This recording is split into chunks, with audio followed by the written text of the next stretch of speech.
nakailang tusok pa lang ako sa aking Poki. Eto, 1, 2, 3, and 4. Imagine, this is the whole of your focus. Then, ipapasok mo siya sa loob. Papasok mo siyang ganyan. Pag sagad-sagad na, te, huwag mong ganunin, te. Masakit yun. Igagano natin, te, oh. Kailangan yung isang kamay mo nakahawak dito. Tapos yung isa nagpupush siya ng ganyan.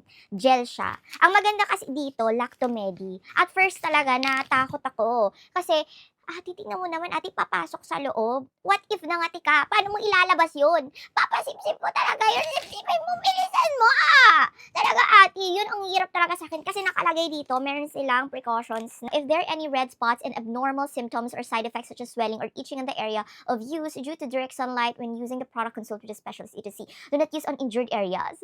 Ay, hindi ko naman alam, what if hindi ka aware na may injury sa loob? Kasi naman, diba, as I've told you before, we're so active. The activity that we do is every night, every day. So, ayun na nga, ate. Okay naman. Pagkapasok ko, okay naman. Moisturize naman kasi ang aking Fuking. Talagang mahilig ako mag-try, mahilig ako magpabudol, mahilig ako mag-support talaga ng mga other products. Try pa rin ako ng try. So, etong Pretty Kitty Feather Wash, ate, ito talaga pa-moisturize sa akin. Dagdag na lang din to sa loob, nakaka-moisturize din pala siya. Ate, hindi perfect. Combo pala silang dalawa, ate. Ate, alam mo na.